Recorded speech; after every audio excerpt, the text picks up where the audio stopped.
ಬಸವಾದಿ ಪ್ರಮುಖರನ್ನು ಸ್ಮರಣೆ ಮಾಡ್ತಾ, ವಿಶ್ವದ ಎಲ್ಲ ದಾರ್ಶನಿಕರನ್ನು ಸ್ಮರಣೆ ಮಾಡ್ತಾ,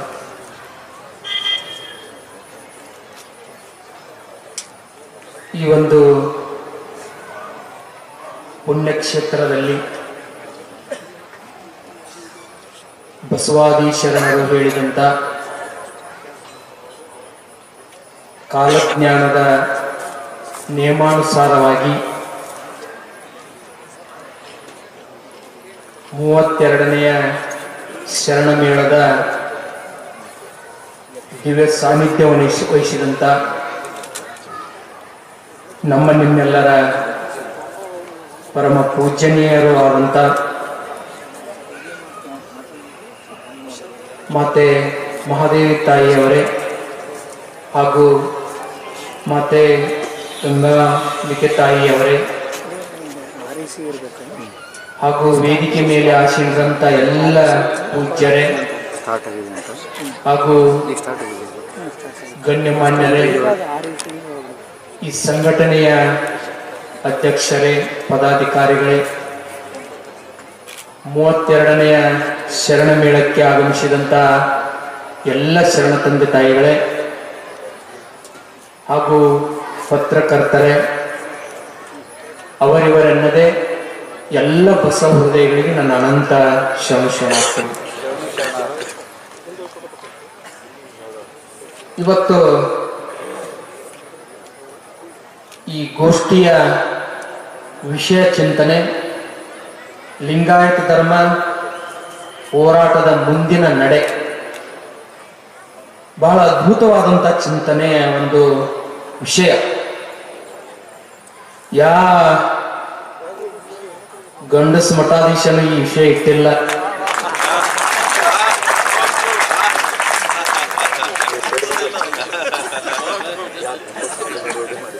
ಯಾಕೆ?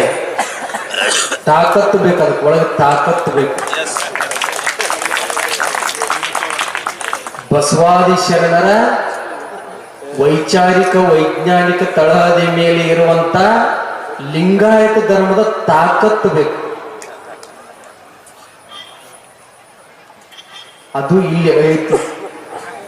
ಅದಕ್ಕೆ ನಾನು ಇಲ್ಲಿ ಬರೋದು.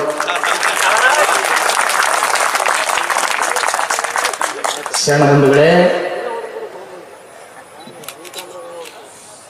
ನಾವು 2013ನೇ ಇಸ್ವಿಯಿಂದ ಪ್ರಪ್ರಥಮ ಮಾತಾಜಿಯ ಒಂದು ಆಜ್ಞೆಯ ಮೇರೆಗೆ ಬೆಂಗಳೂರಿಗೆ ಲಿಂಗಾಯತ ಧರ್ಮದ ಸ್ವತಂತ್ರ ಮಾನ್ಯತೆ ಹೋರಾಟಕ್ಕಾಗಿ ನಾನು ಹೋಗಿದ್ದು.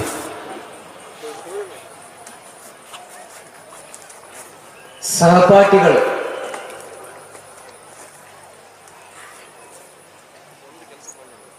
ಅಲ್ಲಿ ಹೊಂಟಿದ್ದೀರಿ ಅಂತಂದ್ರು.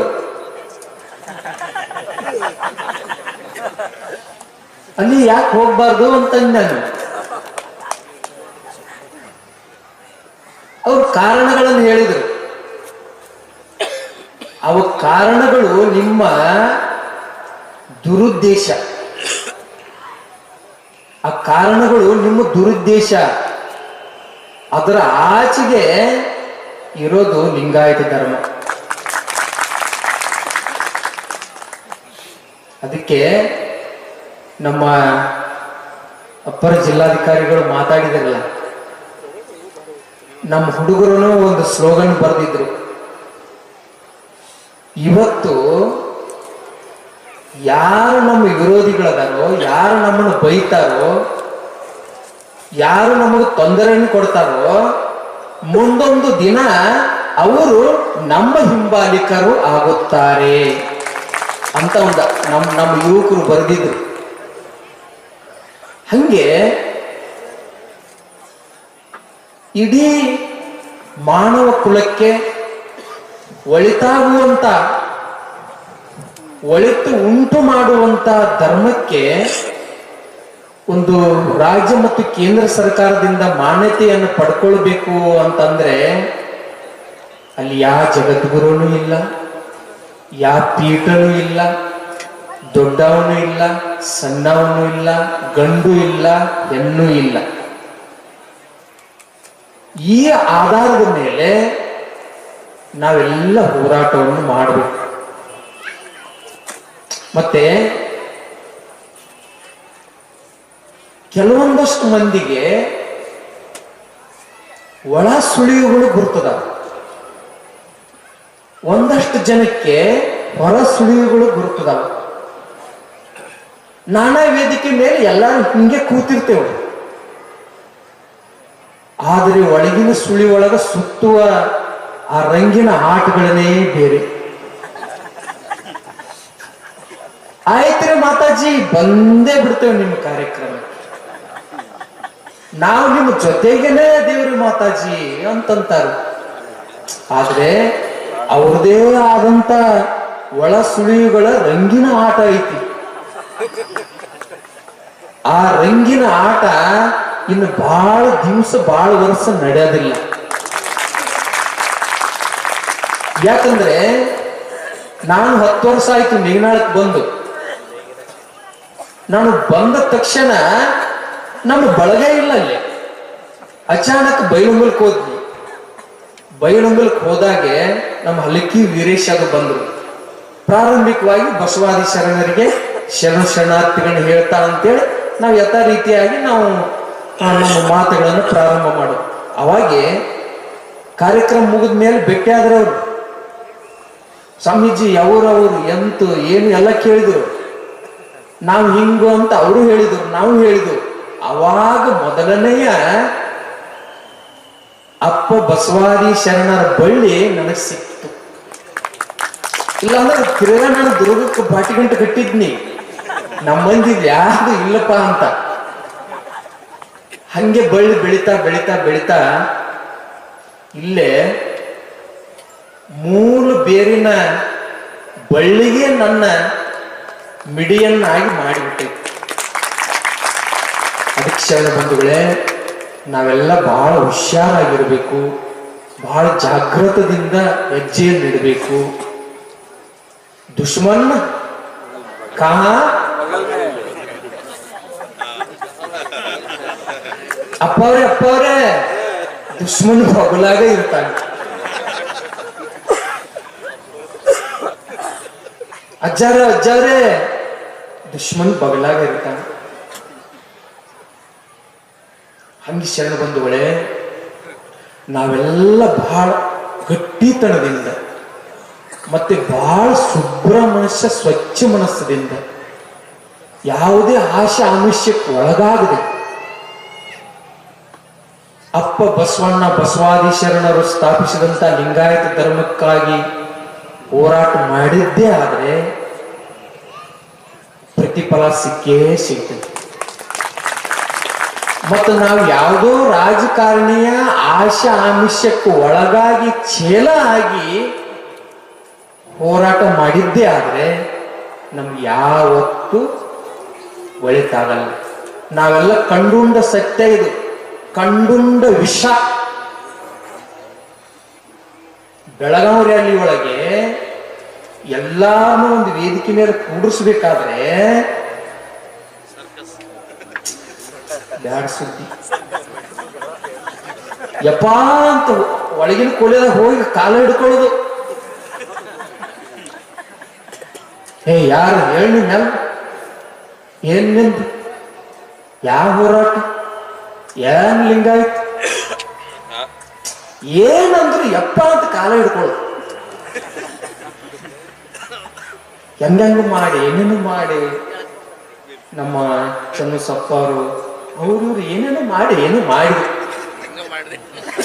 ಆದ್ರೆ ಅದರಿಂದ ನಾನು ಬಹಳ ತಿಳ್ಕೊಂಡು, ಬಹಳ ಅಂದ್ರೆ ಬಹಳ ಬಹಳ ಬಹಳ ಬಹಳ ತಿಳ್ಕೊಂಡು, ಯಾವ ಮಠದೊಳಗೆ ಯಾವ ತೆರನಾದಂತ ಮ್ಯಾವ್ ಮ್ಯಾವ್ ಅನ್ನುವಂತ ಬೆಕ್ಕೈತಿ, ಯಾವ ತೆರನ ಕಣ್ಣು ಮುಚ್ಕೊಂಡು ಗದ್ದಿಗೆ ಅಂತ ಗಪ್ಪನೆ ಇಲ್ಲಿ ಹಿಡಿತೈತಿ, ಎಲ್ಲ ಮ್ಯಾವ್ ಮ್ಯಾವ್ಗಳು ಅರ್ಥ ಆಗ್ಬಿಟ್ಟು ನಾನು. ಓ ಅಲ್ಲ, ನಾವೆಲ್ಲ ಅವರಿಗೆಲ್ಲ ಪಾದ ಹಿಡ್ಕೊಂಡ್ರು ರ್ಯಾಲಿಗೆ ಮಾತಾಜಿಯವರೇ ಬರಬಾರ್ದು ಅಂತ ತಿಳ್ಕೊಂಡು ಎಷ್ಟು ಷಡ್ಯಂತ್ರ ಕೊನೆವರೆಗೂ ಮಾಡೋದು. ಎಲ್ಲ ಇಂಟರ್ನಲ್ ಬುದ್ಧಿ. Open secret. ಹಿಂಗೆ ನೋಡ್ರಿ, ಇದು ನಗಿಯೋದಲ್ಲ, ನಗುದಲ್ಲ. ಅವ್ರ ಕೈಯಾಗ ನಾವೆಲ್ಲ ಸಿಕ್ಕೊಂಡು ಬಿದ್ದಿದೆವು. ಅದರಿಂದ ನಾವು ಹೊರಗೆ ಬರಬೇಕು. ಪ್ರಪ್ರಥಮವಾಗಿ ಅವರಿಂದ ನಾವು ಹೊರಗೆ ಬರಬೇಕು. ಅವರೆಲ್ಲ ಏನ್ ತಿಳ್ಕೊಂಡಾರ ಗೊತ್ತೈತಿ? MLA ನಮ್ಮ ಕೈಯಾಗ, MP ನಮ್ಮ ಕೈಯಾಗ, ಮುಖ್ಯಮಂತ್ರಿ ನಮ್ಮ ಕೈಯಾಗ, ZP ನಮ್ಮ ಕೈಯಾಗ, ಗ್ರಾಮ ಪಂಚಾಯತ್ ಅಧ್ಯಕ್ಷ ನಮ್ಮ ಕೈಯಾಗ ಅಂತ ಕುಂತಾರ ಅವರು. ನಾವು ಮಠ ಕಟ್ಟಿದವರು, ನಾವು ದಾಸೋಹ ಮಾಡಿದವರು, ನಾವು ಕಾರ್ ಗಾಡಿ ಕೊಡಿಸಿದವರು, ಹಾಕೊಳ್ಳಿ ಚಡ್ಡಿ ನಾವು ಕೊಡಿಸಿದವರು. ಸ್ವಾಮಿ ಅಂತ ಕರ್ಕೊಂಡು ತಂದು ಮಠದಾಗ ಇಟ್ಕೊಂಡವ್ರು ನಾವು. ನಮ್ಮ ಧರ್ಮ ಹೇಳೋದಿಲ್ಲ, ನಮ್ಮ ಧರ್ಮೀಯರಿಗೆ ನೀತಿ ಹೇಳೋದಿಲ್ಲ. ಏನಾರು ಹೇಳ್ತಾರೆ ನೋಡ್ರಿ ಅವ್ರ ಮಠದಾಗ. ಗಪ್ಪನೊಂದು 10,000 ಹಿಂಗ್ ಹಿಡ್ಕೊಂಡ್ ಬಂದ ಕೂಡಲೇ ಬಂದಿ, ಬಾ 4 ಅಕ್ಕಿ ಕಾಳು ಕೊಟ್ಟ, ತೀರ್ಥ ಕೊಟ್ಟ, ಒಳ್ಳೇದಾಗ. ನೀ ಯಾಕೆ ಕುಡಿತಿ? ನೀನ್ ಯಾಕೆ ದುಡಿಯಾಕ ಹೋಗುದಿಲ್ಲ? ನೀನ್ ಯಾಕೆ ತಂದೆ ತಾಯಿನ ಸರಿಯಾಗಿ ನೋಡುದಿಲ್ಲ ಅಂತ ಯಾವ ಒಂದು ಸ್ವಾಮಿ ಕೇಳಿದಾನ? ಕೇಳೋನು ನನ್ನ ಮಕ್ಕಳವರು. ಕೇಳಿದ್ರೆ ಮತ್ತೆ ಹೋಗುದಿಲ್ಲ ನೀವು.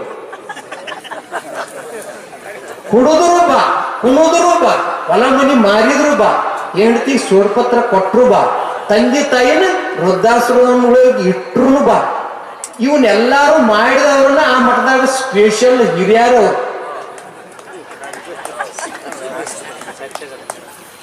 ಆ ಮಠಕ್ಕ ಹಿರಿಯರವ್ರು, ತಂದೆ ತಾಯಿನ ವೃದ್ಧಾಶ್ರಮದೊಳಗೆ ಇಟ್ಟವರು ಆ ಮಠದ ಹಿರಿಯರು. ಇಂಥ ಮಠದ ವ್ಯವಸ್ಥೆ ನಡೆಸಿಬಿಟ್ಟಿದ್ದಾರೆ. ಅದಕ್ಕೆ ಮೂಲ ಕಾರಣ ಯಾರು? ನಿಮ್ಮ ಅಪ್ಪ ಅಜ್ಜಗಳು, ನಮ್ಮಪ್ಪ ನಮ್ಮ ಅಜ್ಜಗಳು, ಲಪ್ಪಂಗ ನನ್ನ ಮಕ್ಕಳವರು. ಅವ್ರಿಗೆ ಧರ್ಮ ಗೊತ್ತಿಲ್ಲ, ನಮಗ್ ಧರ್ಮ ಗೊತ್ತಾಗೈತಿ. ನಮಗ್ ಧರ್ಮ ಹೇಳಕಾರ ಬಿಡ್ರಿ ಅಂತಂದ್ರು ಬಿಡುವಲ್ರು. ನಾವು ಬಾಡಿಗೆಯಿಂದ ಮಾಡ್ಕೊಂತ ಬಂದಿಲ್ಲ. ನಮ್ಮಪ್ಪ ನಮ್ಮ ಅಜ್ಜಗಳನ್ನ. ಅದಕ್ಕ ಇಂಥವೆಲ್ಲ ಊರಾಗದಾವು, ಎಲ್ಲ ಮಠಗಳದೊಳಗದಾವು.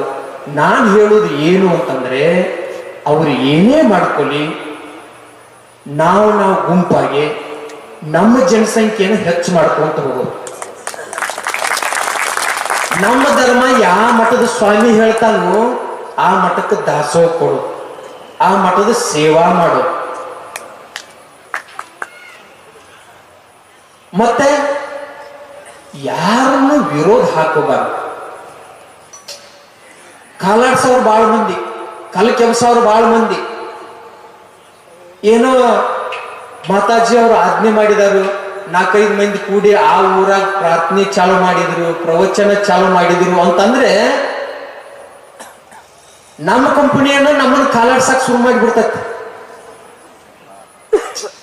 ಅವ್ರು ಏನಾರ ಮಾಡ್ಕೊಳ್ರಿ, ಅವ್ರ ಗಡಿವಿಗೆ ಹೋಗೋಂಗಿಲ್ಲ. ನಾವು 4 ಮಂದಿ ಇದೇವಿಲ್ಲೋ, ಒಂದು ಪ್ರಸ್ತುತವಾದಂತ ಜಗದೊಳಗೆ ಪ್ರಾರ್ಥನೆ ಮಾಡೋದು, ವಚನಗಳನ್ನ ಅಧ್ಯಯನ ಮಾಡೋದು, ನಮ್ಮ ಜನಸಂಖ್ಯೆ ಹೆಚ್ಚು ಮಾಡ್ಕೊಂತ ಹೋಗೋದು. ಮುಂದಿನ ದಿನಮಾನದೊಳಗೆ ರಾಷ್ಟ್ರೀಯ ಬಸವ ದಳದವ್ರನ್ನ ಹುಡುಕೊಂತ ಬರುವಂತ ಕಾಲ ಬರ್ತೈತಿ. ಯಾವ ದೊಡ್ಡ ಮನಿಗಳನ್ನು ಸುದ್ದುಳಿದಿಲ್ಲ. ಹೊರಗಡೆ ಹೇಳ್ಕೊಂಡ್ರೆ ಅಬರು ಹೊಕ್ಕತ್ತಂತ ಹೇಳಿ ಮುಂದಿನ ಕದ ಹಾಕೊಂಡು ಸುಮ್ಮನೆ ಕೊಡ್ತೇನೆ, ಸುಮ್ಮನೆ ಟ್ರೆಜರಿ ಕದಾರ ತೆಗಿಮಟ ಸುಮ್ಮನಿರ್ಲಿ ಮಗನ. ಸುಮ್ಮ ಗಪ್ ಚುಪ್ ಕೊಟ್ಟು ಮತ್ ಕದ ತೆಗೆದ್ಬಿಡು. ಎಲ್ಲಿ ಹೋಗ್ತಾನವ? ಎಲ್ಲಿ ಹೋಗ್ತಾನ? ಕೆಂಪು ಲೈಟ್ ಬಿಡು. ಶಿಸ್ತು ಹೊಡೆದು ಬಂದ ಮತ್ ಬೆಳ್ತಾನ ಕಚ್ಚಗ. ಯಾವ ಒಂದು ದೊಡ್ಡ ಮನೆಯಾಗ ಸುಖ ಇಲ್ಲ, ಶಾಂತಿ ಇಲ್ಲ. ಪಾಪ ಹೆಣ್ಮಕ್ಳಿಗೆ ತವ್ರ ಮನೆಗೆ ಹೋದ್ರೆ ದೊಡ್ಡ ಮನಿತಾನ ಊರಾಗ ಅಸಹ್ಯ. ಗಂಡನ ಮನೆಯಾಗಿದ್ರೆ ಗಂಡ ಕುಡಿದು ಬಂದೆ ಬೈಯೋದು, ಬಡಿಯೋದು. ಆಮೇಲೆ 1 ವರ್ಷ 2 ವರ್ಷದಾಗ ಸತ್ತು ಹೋಗ್ಬಿಡ್ತಾನ ಅವನು. ನಮ್ಮ ಹೆಣ್ಮಕ್ಳು ಇಷ್ಟು ಕಷ್ಟದ ಜೀವನವನ್ನು ಸಾಗಿಸ್ತಾ ಇದ್ದಾರಲ್ಲ, ಬಹಳ ಬಹಳ ಕಷ್ಟದ ಜೀವನ ಸಾಗಿಸಿರ್ತಾರೆ. ಮುಂದೆ ನೀವೆಲ್ಲ ಅವರಿಗೆ ಮಾರ್ಗವನ್ನು ತೋರಿಸುವಂತ ನಿಜವಾದಂತ ಶರಣರನ್ನು ಬಸವ ದಳದವರು. ನಿಮ್ಮನ್ನು ಹೊಗಳಾತೀನಿ ನಾನು. ಸಾಂದರ್ಭಿಕ ಕಾಲ ಗರ್ಭದೊಳಗೆ ಆಲೋಚನೆ ಮಾಡಿ ವಿಚಾರ ಮಾಡಿ ಹೇಳುವಂತ ಮಾತುಗಳು. ಅದಕ್ಕೆ ಶರಣ ಬಂಧುಗಳೇ, ಈಗ ಸೇರೆದ ಅಂಗಡಿಗೆ ಹೋಗಿದಾನಂತಂದ್ರೆ ಸೇರೆದ ಅಂಗಡಿ ಹೆಸರು ಹೇಳಬೇಕು ನಾವು. ಹಂಗೆ ನಮ್ಮ ಭಕ್ತರು, ನಮ್ಮ ಅಣ್ಣತಮ್ಮರು, ನಮ್ಮ ಅಕ್ಕ ತಂಗಿಯರು ಏನೇ ಕೆಟ್ಟದ್ದನ್ನು ಮಾಡ್ತಿದ್ರಂದ್ರೆ ಕೆಟ್ಟದ್ದಿಂದ ಯಾವುದರಿಂದ ಆಗ್ತದೆ ಅದ್ರ ಹೆಸರು ಹೇಳಲೇಬೇಕಲ್ಲ ನಾವು. ನಮ್ಮ ಧರ್ಮ ಹಾಳು ಮಾಡಿದವ್ರು ಯಾರು? ಪಂಚಬಿಡ್ದವ್ರು. ನಮ್ಮ ಧರ್ಮ ಹಾಳು ಮಾಡಿದವ್ರು ಯಾರು? ವೀರ್ ಶೈವರು. ನಿಮ್ ಹುಡುಗ ಯಾಕೋ ಕಾಣವಲ್ಲ, ಈ ಹೇಳಕಂದ್ರೆ ಶೆರೆದ ಅಂಗಡಿ ಹೋಗಿರ್ತಾನಂತ ಹೇಳ್ತಾನವ. ಶೆರೆದ ಅಂಗಡಿ ಹೆಸರು ಯಾಕೆ ಕೇಳಕತ್ತಿ ಅಂತ ಶೆರೆದ ಅಂಗಡಿ ಮಾಲಕ ಕೇಳಕ್ ಬಂದ್ರೆ ಅದು ನಡೆಯುದಿಲ್ಲ. ಹಂಗೆ ನಮ್ಮ ಜನ ಹೋಗಿ ಎಲ್ಲಿ ಹಾಳಾಗೈತಿ ಆ ಅಂಗಡಿ ಹೆಸರ ಹೇಳವ್ರಲ್ಲ ನಾವು. ಆ 5 ಅಂಗಡಿ ಹೆಸರ ಹೇಳವ್ರು, ಈ ಒಂದು ಅಂಗಡಿ ಹೆಸರನ್ನ ಹೇಳವ್ರಲ್ಲ ನಾವು. ನಮ್ ಜನಕ್ಕೆ ನಾವ್ ಹೇಳ್ಕೊಳತ್ತೇವೆ, ಅಲ್ಲಿ ಹೋಗಬೇಡ್ರಿಪ್ಪ ಕರಳು ತೂತ್ ಬೀಳ್ತಾವು, ತಿಳಿ ಬಾದ ಆಗ್ತಕ್ಕಂತ ಹೇಳವ್ರ ನಾವು. ನಮ್ದೇ ಕೇಳ್ತೀರಿ, ನಮ್ದೇ ಮಾತಾಡ್ತೀರಿ ಅಂತಂದ್ರೆ ಅಂತ ಅಂಗಡಿ ನೀವು ಇಟ್ಕೊಂಡೇರಿ. ನಮ್ಮ ಮಂದಿ ಬಾದ ಆಗುವಂತದ್ದು ನಿಮ್ಮ ಅಂಗಡಿ ನಮ್ಮ ಮಂದಿ ಬರತಕ್ಕೆ. ಅದಕ್ಕೆ ಅವ್ರ ಅಂಗಡಿ ಎಂತಾದಾರ ಇಟ್ಕೊಳ್ಳಿ, ಏನಾರ ಮಾಡ್ಲಿ, ಯಾವ್ಯಾವರ ಮಾಲ್ ಹಾಕಿಸ್ಲಿ, ಅವರು ನವಗ್ರಹರ ಹಾಕೊಳ್ಳಿ, ಗಣಪತಿಯರ ಇಟ್ಕೊಳ್ಳಿ, ಯಾವ್ಯಾವರ ಮಾಲ್ ಹಾಕಿಸ್ಕೊಂಡು ಅವ್ರ ಅಂಗಡಿ ಕಾಯಿನ್ ಕದ ತಕ್ಕೊಂಡ್ ಇರ್ಲಿ. ನಾವ ಅವ್ರ ಅಂಗಡಿಗೆ ಹೋಗುದು ಬಿಟ್ರೆ ಆಟೋಮೆಟಿಕ್ ತಾನ ಅಂಗಡಿಗಳೆಲ್ಲ ಬಂದ್ ಹಾಕೊಂಡು ಹೋಗ್ತಾವಲ್ಲ. ಇಷ್ಟನ್ನು ಮಾಡಕ್ ತಿಳ್ಕೊಳ್ಳೋದು, ಧರ್ಮವನ್ನ ತಿಳ್ಕೊಳ್ಳೋದು, ಧರ್ಮವನ್ನ ಅಧ್ಯಯನ ಮಾಡೋದು, ಧರ್ಮವನ್ನು ಹೇಳೋರಿಗೆ ಒಂದ್ ಸ್ವಲ್ಪ ಮೈಮ್ಯಾಲ ಅರಿವಿ ಊಟಕ್ಕ ದಾಸೋಹ ಮಾಡೋದು. ಇಲ್ಲಾಂದ್ರೆ ಬ್ಯಾಸೋಕ್ ಬಿಡ್ತಾರ ಅವರು. ಇನ್ನೊಂದು ಕೊರತೆ ಏನು ಅಂತಂದ್ರೆ ಬಸವಾದಿ ಶರಣರ ಲಿಂಗಾಯತ ಧರ್ಮವನ್ನು ಹೇಳೋರಿಗೆ ಬಾಳ ಅಲಕ್ಷಿತರ ಒಳಗಾಗಿದ್ದಾರೆ. ಅವರಿಗೆ ಏನೋ ಒಂದು ಕುಟೀರ ಕಟ್ಕೊಳ್ಳೋ ಸಹಾಯ ಆಗ್ಬೇಕು, ಅವ್ರಿಗೇನೋ ಒಂದು ಸ್ವಲ್ಪ ಬಟ್ಟೆಗೆ ಪ್ರಸಾದಕ್ಕೆ ಏನೋ ಒಂದು ದಾಸೋಹವನ್ನು ಮಾಡಬೇಕು, ಅಂತವ್ರನ್ನ ಬೆಳೆಸ್ಬೇಕು ನೀವು. ಧರ್ಮ ಹೇಳೋರಿಲ್ಲ ಅಂತಂದ್ರೆ ನಿಮ್ಮ ಒಂದು ಹೆಣ್ಣು ಮಗಳನ್ನ ಟ್ರೈನಿಂಗ್ ಕೊಟ್ಟು ಶರಣಮ್ಮನ ಮಾಡ್ರಿ. ನಿಮ್ದೊಂದು ಹುಡುಗನಿಗೆ ಕಾಯಿ ದೀಕ್ಷೆ ಕೊಟ್ಟು ಸ್ವಾಮಿನ್ ಮಾಡ್ರಿ. ನಿಮ್ಮ ಊರಾಗನ ಒಂದು ಬಸವ ಮಂಟಪ ಕಟ್ರಿ. ಯಾಕೆ ಏನಾಗೈತಿ ನಿಮಗ? ಏನ್ ಹೊಲಗಳಿಲ್ಲೋ, ಏನ್ ರೊಕ್ಕ ಇಲ್ಲೋ ನಿಮ್ಮಂತೇಕ? ಎಲ್ಲಾರು ಕೂಡಿ ಒಂದು ಎಕರೆ ಹೊಲ ಕೊಡ್ರಿ, ಎಲ್ಲಾರು ಕೂಡಿ ಒಂದು 50 ಲಕ್ಷ ರೂಪಾಯಿ ಕೂಡಿಸ್ರಿ, ಅಲ್ಲಿ ಒಂದು ಬಸವ ಮಂಟಪ ಕಟ್ರಿ. ಪ್ರತಿಯೊಂದು ಊರಿಗೇನು ಬಸವ ಮಂಟಪಗಳಾಗ್ಬೇಕು. ಎಲ್ಲೋ ಜಿಲ್ಲಾಕ್ ಹೋಗ್ಬಿಟ್ಟು ಸ್ವಾಮಿ ಹೋಗೋ ಬಡ್ಕೋ ಬಸವಣ್ಣ ಅಂದ್ರೆ ಸಾಯಿ ಮಠ ಅಷ್ಟ. ಸತ್ ಮೇಲೆ ಹಿಂದಿನ ಸ್ವಾಮಿ ಹೇಳ್ತಾ ಬರ್ತಾನೆ ಏನು? ಮತ್ತ ಹಲವಾರು ಮಾಲ್ಗಳನ್ನ ಹಾಕುವ ಅಂಗಡಿ ತೆಗಿ ಸ್ವಾಮಿ ಬಂದಂದ್ರ ಅದಕ್ಕೆ ಶರಣ ಬಂಧುಗಳೇ, ನಾನು ಕಾಯಿ ಬುಟ್ಟಿ ಹಾಕಿದ ಕರೆ ಕಾಯಿ ಬುಟ್ಟಿ ವಿರೋಧಿ ನಾನು. ಯಾಕಂದ್ರೆ ತಕ್ಕ ಆಚಾರ ಇದ್ರೆ, ಯಾರು ಹೇಳಿರಿ ಮಾತು? ಯಾರು ಹೇಳಿದ್ರು? ಇಲ್ಲ ಅಂದ್ರೆ ತೂಚಿ. ಹಂಗೆ ನಮ್ದು. ನಾನು ವಯಸ್ಸಾದ ಸ್ವಾಮೀಜಿಗಳಿಗೆ, ಮಾತಾಜಿಗಳಿಗೆ, ಎಲ್ಲ ಸ್ವಾಮಿಗಳಿಗೆ ಬಹಳ ವಿನಯದಿಂದ ಕಿಮ್ಮತ್ ಕೊಡ್ತೇನೆ. ಅವರು ಧರ್ಮದ ತಳೆದ ಮೇಲೆ ಇಲ್ಲ, ಅವ್ ಎಂತ ಇದ್ರೂ ಹೈ ನೋಡು ಮಗ ಅಲ್ಲ. ಅದಕ್ಕೆ ಶರಣ ಬಂಧುಗಳು, ನೀವು ಅಷ್ಟೇ ಗಟ್ಟಿ ಆಗ್ಬೇಕು. ಅಂದಾಗ ಮಾತ್ರ ಧರ್ಮ 900 ವರ್ಷಗಳಿಂದ ಉಳಿದೈತಿ, ಇನ್ನು ಮುಂದನು ಉಳಿತೈತಿ, ಬೆಳಿತೈತಿ. ಆದ್ರೆ ಈ ಅವಧಿಯ ಒಳಗೆ ನಾವು ಸೇವಾ ಮಾಡಿದ ಖುಷಿ ನಮಗೂ ಕೊಡ್ತೈತಿ. ಬಸವಾದಿ ಶರಣರು ನಮ್ಮನ್ನ ಎಲ್ಲ ಯಾಕೆ ಇಲ್ಲಿ ಕೂಡಿಸಿದಾರು ಮಾತಾಡಕ್ ಹಚ್ಚಿದಾರು ಅಂತಂದ್ರೆ ಅವರು ಸತ್ಯದ ಸಂಕಲ್ಪ ಇದು. ನೀನು ಹೋಗಪ್ಪ, ಶರಣ ಮೇಳಕ್ಕೆ ಹೋಗು, ಅದರೊಳಗೆ ಭಾಗಿಯಾಗು, ಈ ಧರ್ಮದ ಬಗ್ಗೆ ಹೋರಾಟ ಮಾಡು, ಈ ಧರ್ಮವನ್ನು ಮುನ್ನಡೆಸು ಅಂತೇಳಿ ನಿಮ್ಮ ತಲೆ ಮೇಲೆ ಹೊರಗೆ ಕಳಿಸಿದಾರೆ. ಇಲ್ಲಾಂದ್ರೆ ರಗಡದಾವ ಚಂಡಾಳ ಚೊಪ್ಟಿವ ಊರಾಗ ರಗಡದಾವಲ್ಲ, ಅವೆಲ್ಲ ಯಾಕೆ ಬಂದಿಲ್ಲ? ಅವ್ರು ಇನ್ನ ಪಾಳೆ ಬಂದಿಲ್ಲ. ಅದಕ್ಕೆ ಶರಣ ಬಂಧುಗಳೇ, ನಾನು ತಿಳ್ಕೊಂಡು ಇಷ್ಟೇ, ನೀವು ಅಷ್ಟೇ ತಿಳ್ಕೊಳ್ಬೇಕು. ಅಪ್ಪ ಬಸವಣ್ಣ ಬಸವಾದಿ ಶರಣರು ನಮಗೆ ಇದನ್ನ ತಲೆ ಮೇಲೆ ಹೊರಿಸಿ ಕಳಿಸಿದಾರು. ಅದನ್ನು ಬಹಳ ನಿಯತ್ತದಿಂದ ನಾವು ಕಾಯಕ ದೃಷ್ಟಿಯಿಂದ ಸೇವೆಯನ್ನು ಮಾಡಿ ಒಂದು ದಿವಸ ಸತ್ಯವನ್ನು ತಿಳ್ಕೊಂಡ ಸುಮ್ಮನೆ ಹೋಗುದು. ಸತ್ಯವನ್ನು ತಿಳ್ಕೊಂಡ ಸುಮ್ಮನೆ ಹೋಗುದು. 4-5 ವಚನ ಹೇಳ್ತಾರೋ, ವಿಭೂತಿ ಹಚ್ತಾರೋ, ಕುಂಡ್ರಿಸಿ ಮಣ್ಣು ಮುಚ್ಚಿ ಬಿಡ್ತಾರೆ, ಮುಗಿತು. ಇಷ್ಟು ಹೇಳ್ತಾ ನನ್ನೆರಡು ಮಾತುಗಳನ್ನು ಮುಗಿಸುತ್ತಾ ಎಲ್ಲರಿಗೂ ನನ್ನ ಅನಂತ ಶರಣಾರ್ಥಿ.